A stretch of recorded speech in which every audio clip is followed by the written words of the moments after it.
logo. I'm looking at the screen trying to figure out what's going. I do have closed captioning on because I am hearing impaired. And also I have closed captioning here on my phone. So those who are interested in sight, visual impairment, and hearing impairment, which I have both now, the hearing impairment is a little bit easier to solve. It's a program called Live Transcribe, and it's on Zoom, or it's on get a metal blank. So basically, it's on Play Store. So if you get it on Google, you'll find it under Live Transcribe. And several people have gotten it from me, and they all seem to like it. So I did not set up because I've got too many things going. I wanted these cameras so I could move around on someone, but I can do document. Over here on my left, I have document cameras, two of them, one connected to this computer and one to the switcher, but they all take cables and electricity, so it gets a little complicated. Also, I have a tablet here that I can walk around and talk and control things with. So basically, what I'm going to try to do is show you some, and I can do inserts, picture in a picture, or we can do double screens. We've done that, and you can see it on some of our videos on YouTube, but not here. So anyway, let's see this camera here. That's camera 2. I'm going to try to show some handouts or work for this astronomy that we're going to do. This I've sent to people. This is something that we do every month, and it's a full color, usually 20 plus pages on the best viewing constellations for that month. So if you do it every month, for 12 months, you go through all 88 constellations, except for those that, at least here, we can now see below minus 59 degrees. So from minus 60 to minus 90 in the south, we will never see those constellations. That is one of the reasons we would like to get people through North, Central, and South America all on a network with these smart telescopes. So I've already sent this to some people. So it's got a lot of information in it, and it's mostly stars, but in the back of it, depending on what month it is, we have things about the moon. This month we'll be talking about the Sea of Crisis, and there it is, in folds. Next, I wanted to back that up with, I can't remember, there's 2 eclipses coming up. One of them in September, I think 17th or 18th, and one in October. And this one you'll see there, the red line, they'll only visualize that eclipse down there in Chile and Argentina. That's why it's nice to have somebody from Chile or Argentina online with us so that we can actually see it through this network.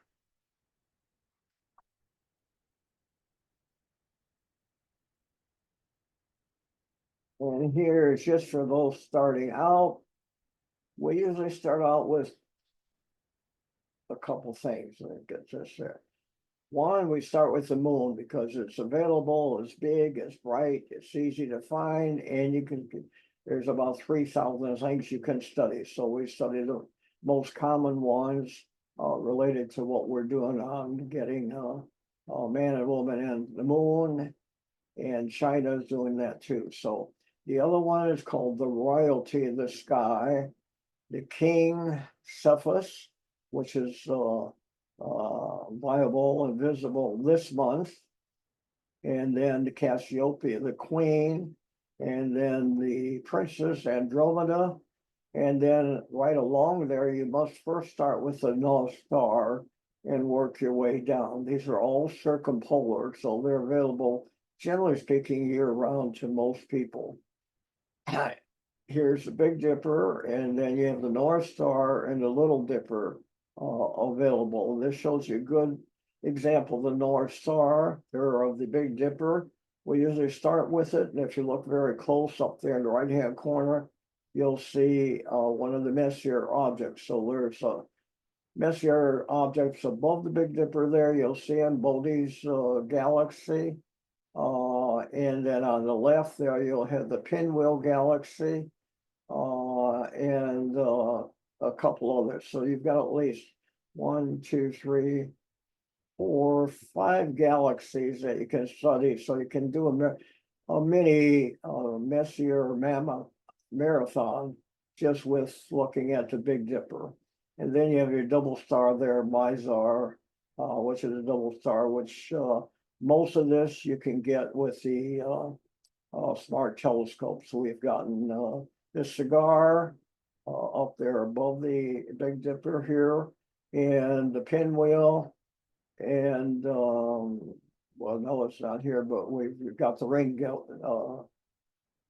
nebula that we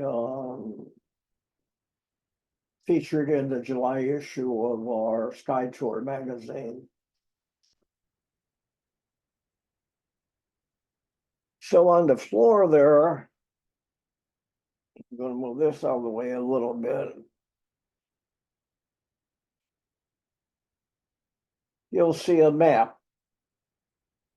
a moon map. So what you can do is find a good graphic of the moon. In this case, we have latitude and longitude.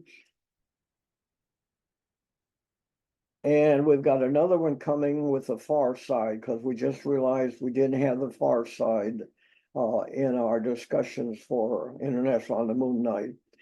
But anyway, what we're doing here is 3D printing figures and flags to put in the various locations of Apollo landing, and then our recent landings of this year from us, the Odyssey, and the Chang from China on the Apollo crater. And so our youth will get on the floor on their hands and knees and crawl around on this map and place these. We can give them names, we can give them pictures, and depending on the age, we can give them latitude and longitudes. So there's a lot of learning of math and science they can get just by playing with this here. And this is where the 3D printing locks into learning astronomy. So we'll go back now. I'm going to switch to far view and kind of show you how things work as a lecture presentation or stand-up. And I'm moving back with my switcher. And let's see, I'm going to do number 4. And there we are on number 4. Now I'm going to move back and see how much you can see me. So we're going to go back to 3.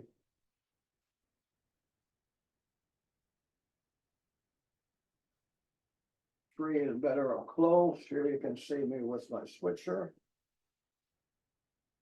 And okay, I'm trying to get my distance away, and I've got some reflection in there I don't really want. So here, so I'm going to put that switcher down there. And I'm going to try to show you some of the 3D printing that we're doing.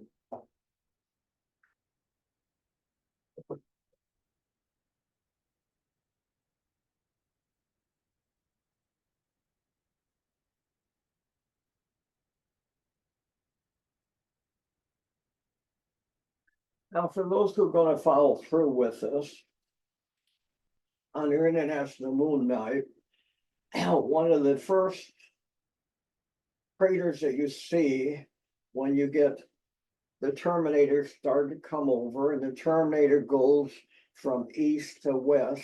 So the first crater you'll see is a Sea of Crisis. So Crisium, that's Mare Crisium, and therefore we're going to study it in great detail. And so on. So what we've done is actually 3D printed with the 2-color bamboo printer from Moon Trek. So you can go on NASA's Moon Trek and actually put an area that you want in a rectangle and tell it to make a STL file for you or an OBJ file, and it will make it for you. And then you bring it into Bamboo, and what you do then, you slice it in half, where you've got the bottom, in this case, it's blue, or we can make some black. And then the top layer, which is your elevations, these, I don't know if you can see them, but you can actually feel them. So blind or visually impaired people could actually feel the craters and the mountains on the moon. So anyway, this is the one that we're doing for the International Moon Night. We do have the STL file done, or you can make your own, and we can send it. You can print it off on a single color printer too. It just won't look as nice and be as useful for a visually sighted person as this one.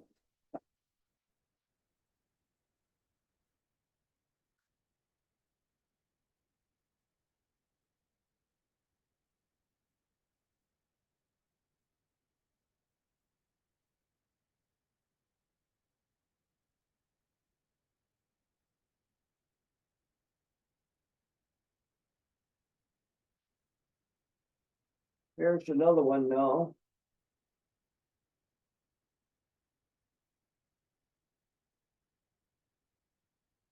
Okay. This is actually Apollo Site 11. Okay. So that's where the first man was stepped on the moon. And then on the back, you can see a QR code.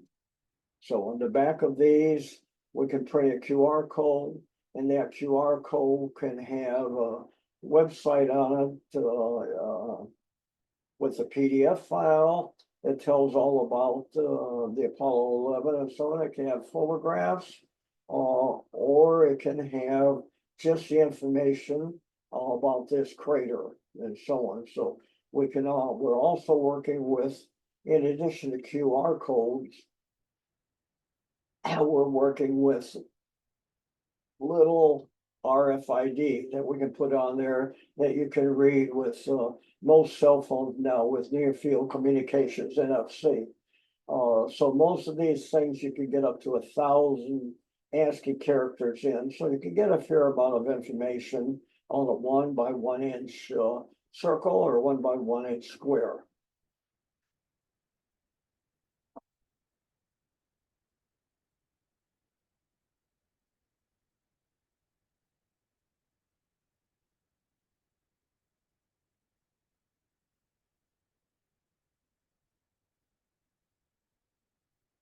What we're working with also now is making plaques.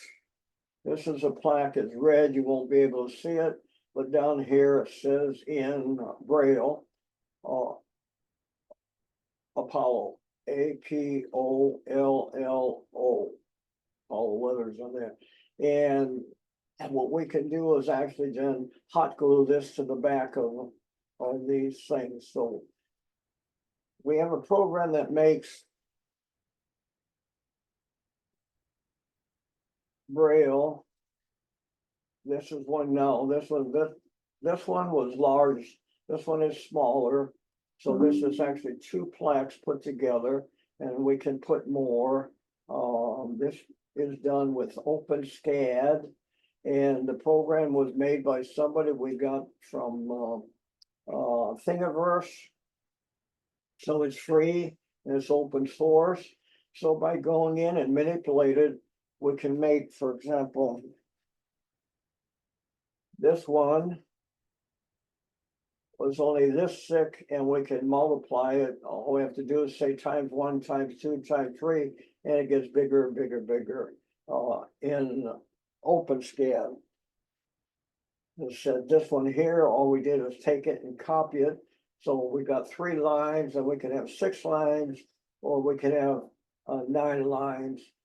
Obviously, more than likely, as we do that, the Braille is going to get smaller.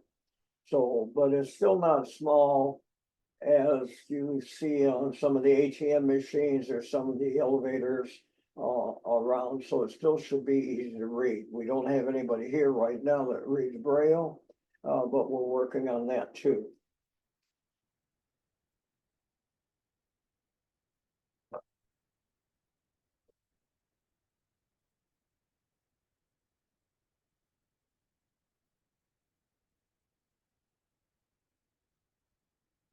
Here's another example of it. And again, I don't know if you're going to see it very well or not. So you got to stay with that camera then. Got to decide what camera here. There you see a little bit better. It's white, and you can see the Braille in red. So with this bamboo printer, it's relatively easy. You don't have to do a lot of sophisticated learning. If you have the basics of 3D printing with a bamboo printer, it actually will do most of this for you just by going and doing clicking here. So all you have to do is click, and it'll cut these things in half, layer them in half automatically. You'll see a little icon comes up. And then you go to the left side and you change the top layer to red and change the bottom layer to white just by clicking again, and then say print, and it prints these off. So it's very powerful. Where our problem is right now, this free program only does letters. So most of the moon stuff, that is probably okay. So what we're doing at this point, we're hopefully work with the globes that are being made in Spain. And the most recent one we just downloaded was the moon globe. And the author of this and producer has done a very fine job of putting some text material. The text material, which is done, is divided craters and Marias and objects into different parts of the alphabet, A through J, for example, J through T, and so on. And then A equals the C of crisis, for example. B equals C of tranquility, and so on.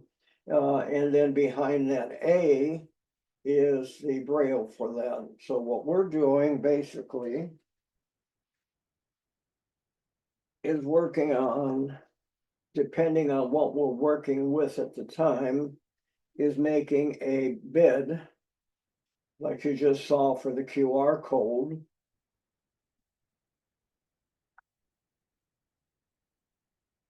Okay. That will go on here, and it will be hot glued on, and it will have this one, for example.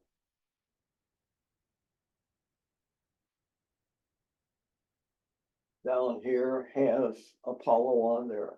So the problem is we wanted Apollo 11, and numbers aren't on there in this program. So basically, what we have to do is go ahead and put the numbers in, which isn't too hard, but it takes all the work is done already. In other words, he's got the dots made and the mathematics done there.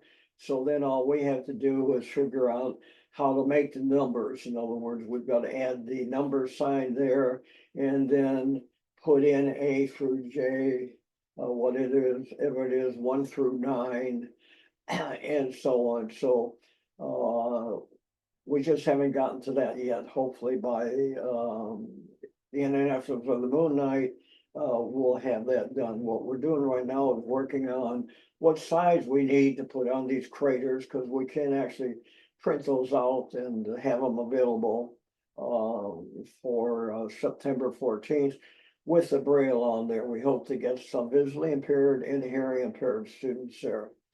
So one other thing I wanted to cover.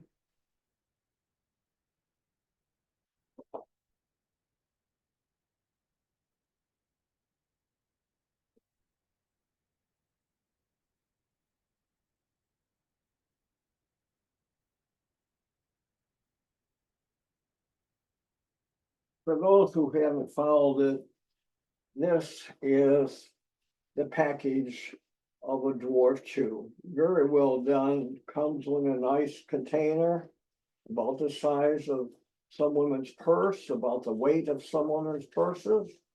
And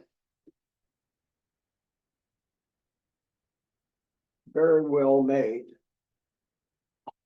The nice thing about it over this versus a C Star, which we use also, is that you can tip this. You can tip it and you can turn it.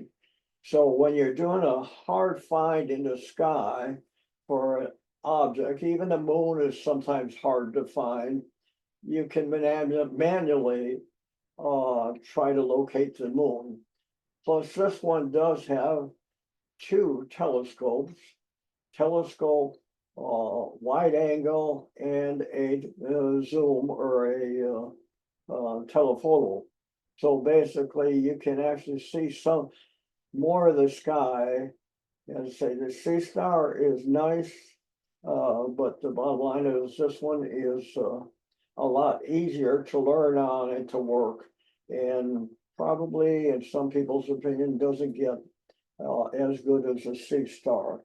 But anyway, all that comes in a package. And it comes with some filters. It comes with some solar filters and one high contrast filter that you can use for light pollution. So what we're doing is basically backyard astronomy. So anybody can do it in their backyard. This can be done now with this, and then whatever I use in the tablet you just saw, this connects to the tablet, and then the tablet can transmit anything this sees over one of these outputs on the camera. So where you're seeing that output from the camera there on number 4 now, you would actually see the output from this as it's out in the yard, and you can actually run it a fair distance away out in the yard. I could be sitting here in the studio at night, set it up, and then let it sit out there. And these people who are into this actually let it run all night long. And I don't want to get into high power and high resolution astronomy, because that's not what we're really interested in, because of visually impaired and the blind are not going to be able to see a lot of that.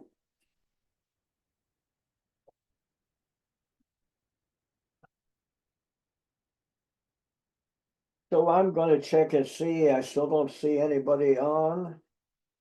So we'll switch back here.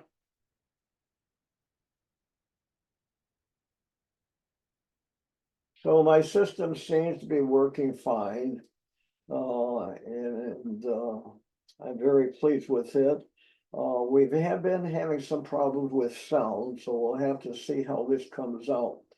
I think that was probably some of my problems with it. And then 1, 2, 3, 4, 5, 6.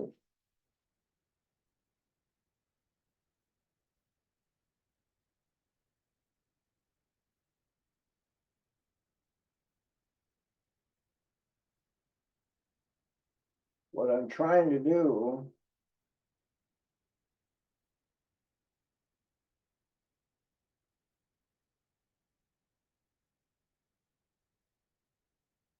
well,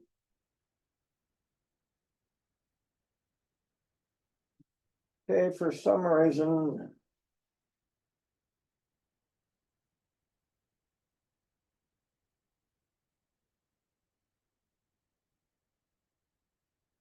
one thing you do have to watch with what we're trying to do here in this audiovisual world is how far you can push stuff. How far will Bluetooth go? how far will your Wi-Fi go? How far will the devices work with Bluetooth and Wi-Fi? And then the length of your HDMI cables. Most of our cables are less than 20 foot. We do have one that goes 100 foot, and that's the one right now failing us. And it's failed us with the camera out in the yard. So it probably is not going to do well at 100 foot. It's coming through. Here, let me just try one other thing. 1, 2, 3, 4, 5. There, okay. That one is on a not 100 foot. This is a 50-foot cable. And that's the computer. So right now on that computer, we could be running a video off the internet, or we can run anything. Stellarium is the one that we're recommending for all of the beginners here who move into astronomy. As I said, Stellarium does have a few quirks in electronics, but when we're using, which we don't use much anymore, our Celestron old model telescopes, and so on, we're connecting them through hardwire, USB, or through Wi-Fi with a dongle to our system, and we're driving them. We haven't been able to drive it with Stellarium yet, so basically we kind of given up on that because these small telescopes are giving us everything that we need to teach, at least in the elementary school, middle school, high school level, astronomy, and probably beginning astronomy first and second year college, at least in our area. So I'm going to go back to camera 1.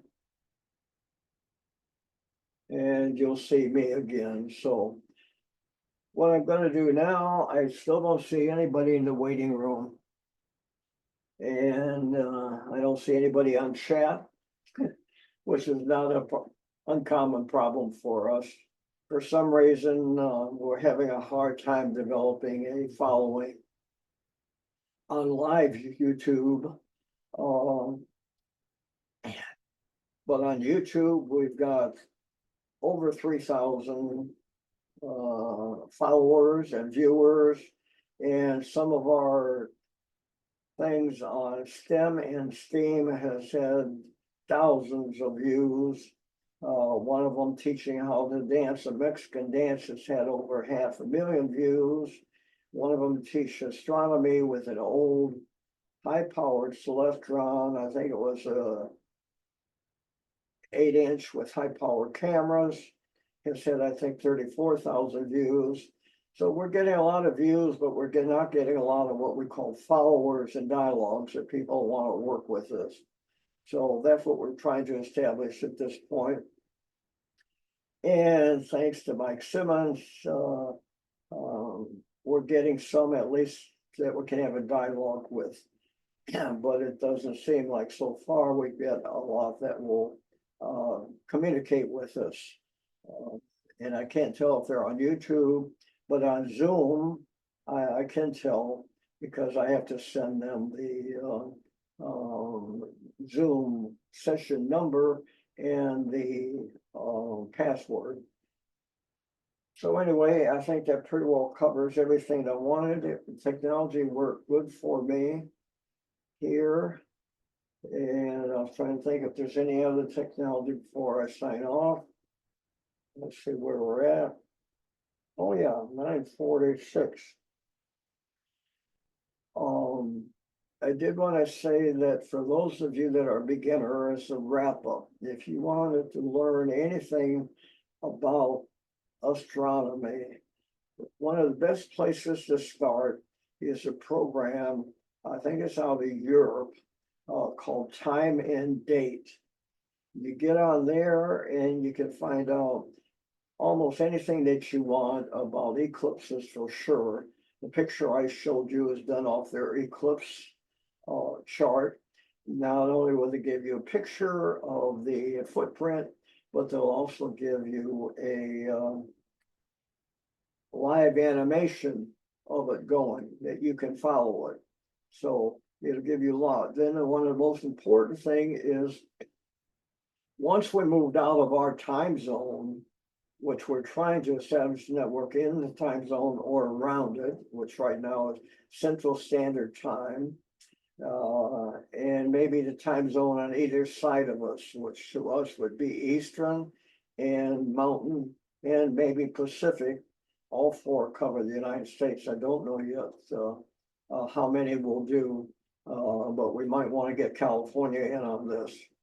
So you can actually get the times of world clock. And this is important because it gets pretty complicated. It's not so complicated for us because we're a quarter around the world. So that's about 90%. So if you take any times, all we have to do is divide 24 by 4, and we know we're about minus or plus 6 to something.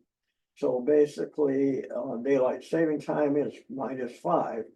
So it's relatively easy. But if you're in Hawaii, for example, or different places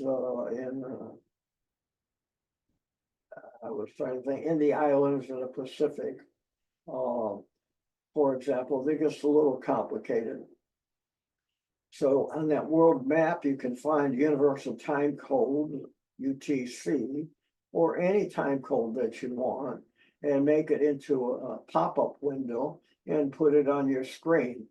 So you can put it on screen so it's there all the time while you're looking at it. So like right now, I could be looking at my screen and I could see what the universal time code was. So if I say, okay, which we've done with 2 or 3 sessions from France, we're now in Texas, so we've got to get people on from Texas, and then we'll go to California, then we'll go to Hawaii, which they've gone around the world for accordion one, and I can't remember the other one that we did before that, where they've had each time zone for 24 hours on a Zoom session, and it worked great.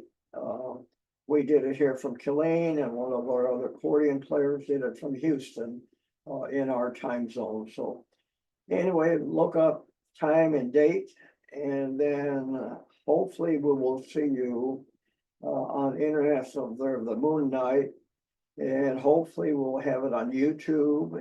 Our channel on YouTube is MECATX, and if not, it will be on Zoom, and hopefully through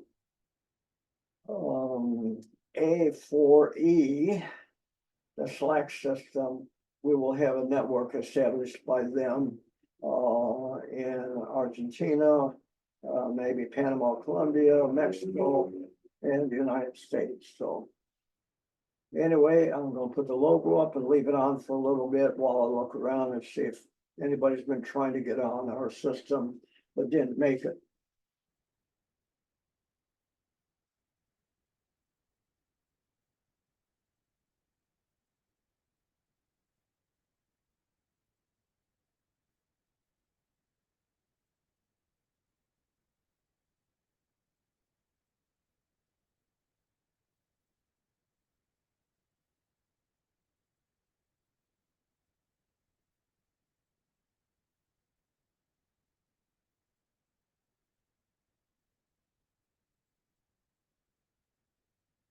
Okay, we're still on.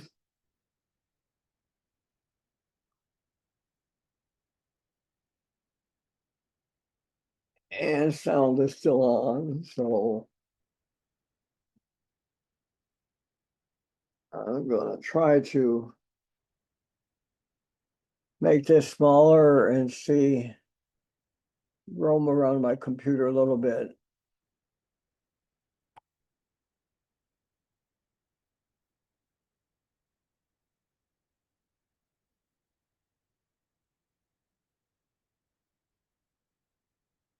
Yeah, that's interesting. It says I cannot minimize Zoom workplace while I'm doing what I'm doing. So anyway, so I guess that I got idea goes down the tube.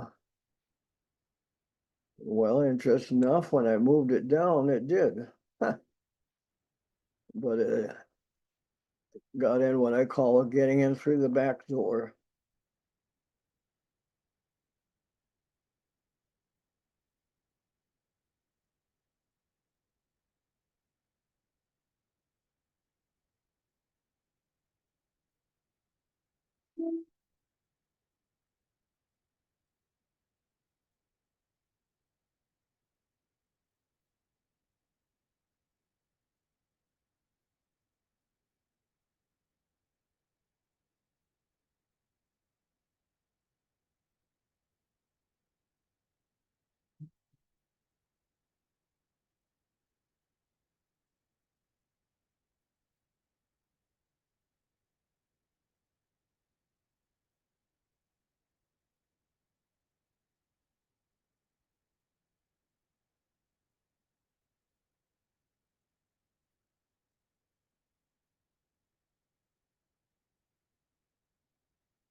Okay, I'm gonna take the sound off.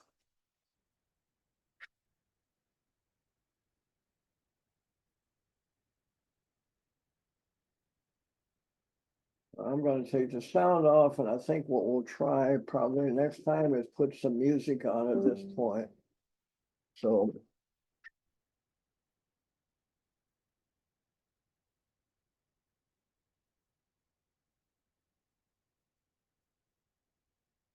I'm gonna push the buttons now, and 1, 2, 3.